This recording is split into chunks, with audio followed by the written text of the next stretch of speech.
Hello everyone. Today's video is about whether ozone, in terms of ozone therapy, is an oxidant or an antioxidant.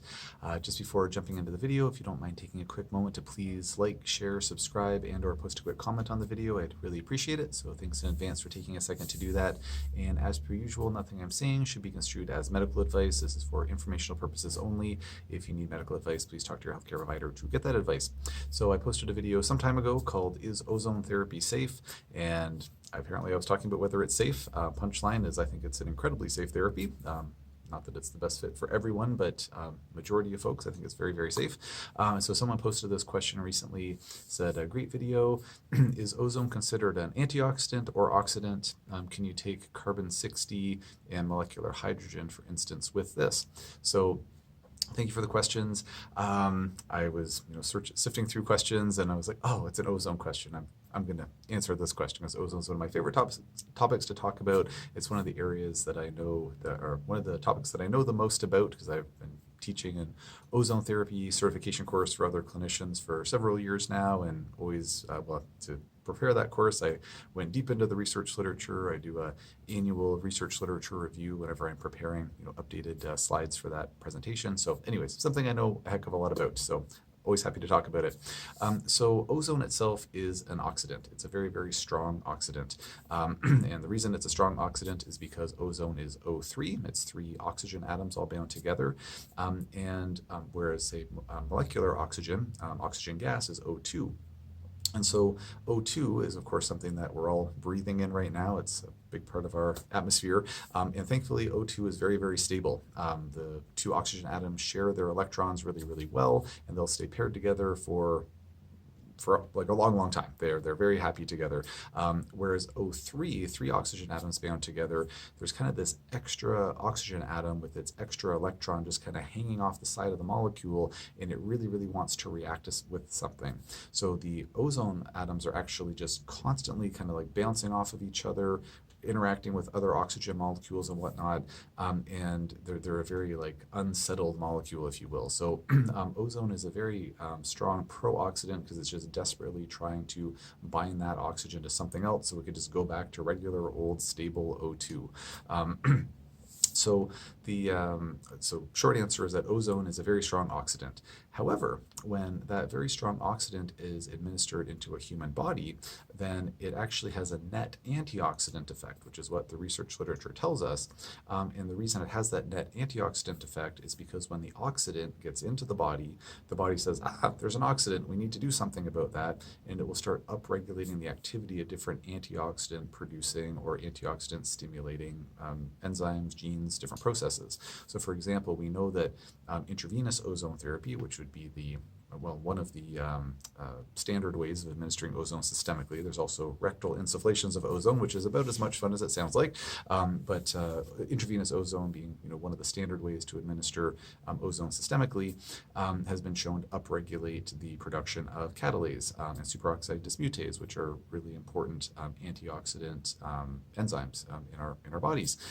It's also been IV ozone has also been shown to upregulate the amount of glutathione, which is another really important antioxidant in our bodies, and then it's also been shown to upregulate the activity of this. What's the classification of this one? It's something called NRF2. I think it's a transcription factor, if I'm not mistaken. But basically, NRF2 is something that when there's more of it expressed in the body, more of this gene being expressed, this transcription factor, if I'm getting the term correct there, will go off and bind to some of these other antioxidant-producing genes, like superoxide dismutase genes and catalase genes and glutathione synthesizing genes, and basically upregulate their activity so they make more of those antioxidants. So it's kind of like an antioxidant switch, if you will, or regulator switch that turns them on. So we know that the net effect of ozone in the body is to lead to more antioxidant production, even though ozone itself is an oxidant. So it's a little bit of a little bit paradoxical, if you will, a little bit ironic, but that's the way that it works. So then the other question here of, can you take carbon-60, also known as C60, and molecular hydrogen with ozone? So when it comes to working with antioxidants at the same time as IV ozone therapy, we have to be careful with the timing of that. So we do know from some of the research literature that if antioxidants are administered at the same time, like if say glutathione is administered at the same time as IV ozone, it will actually curtail some of the effects of the IV ozone. So if a patient said, hey, I want to get intravenous glutathione and intravenous ozone, well, we would want to do those on separate days generally, or at least, space it out by several hours. And who the heck wants to come in for more than one IV in a day? But we'd want to separate those out. Whereas if someone was taking, oral antioxidants, then we would probably just need to separate those out by, say several hours.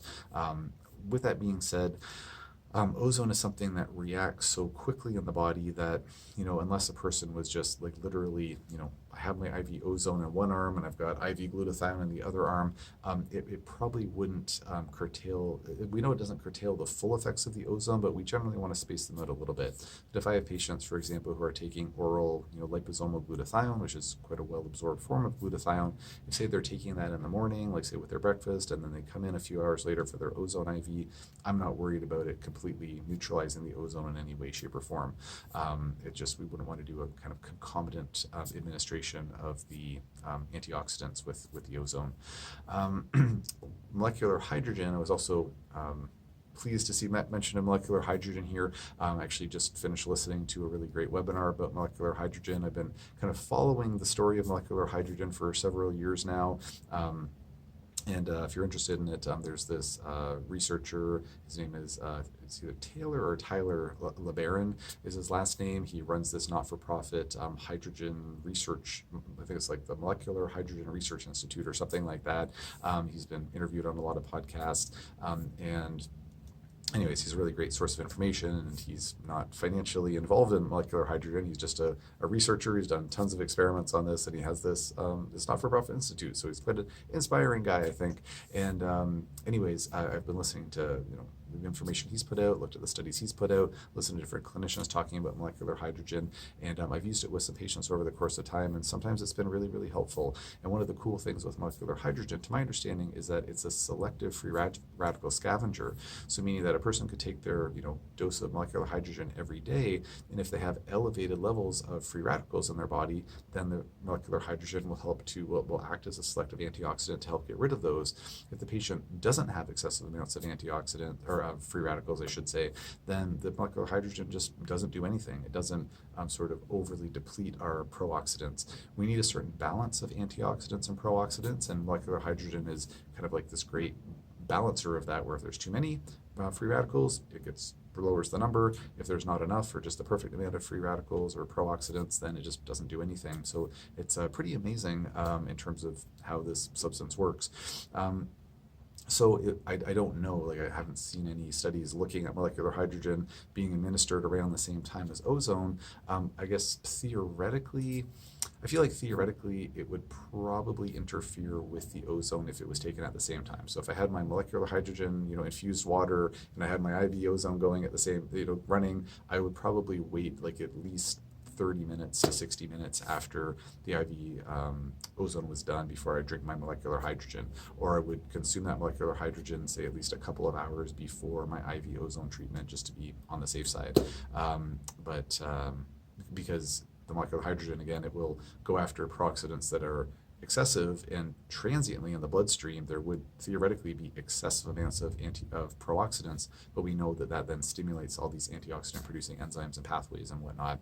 I think the molecular hydrogen, even though we know that the ozone has therapeutic intention, it wouldn't be able to pick up on that therapeutic intention, and it would likely interfere with the ozone if it was administered like right at the same time. With C60, I don't have any clinical experience with that. I've looked into it before. I think it's challenging to get it in Canada, and we just have so many other antioxidant options that it's just not a rabbit hole that I've really gone down, so I'm not sure about that one, but I would assume it would fit into a similar category, but I don't know for sure. Anyways, thank you for the questions. I was very happy to have a chance to talk about ozone this morning, and this afternoon, actually. It's afternoon now. Very excited to talk about that. Happy to have the chance to talk about that today, and molecular hydrogen. So kind of a nice little 2-for-1 for me, a couple of my favorite topics. So I hope this information was of use. If anybody has any questions or comments on these topics or anything else, just post in the comment section below, and I will do my best to answer as soon as I can.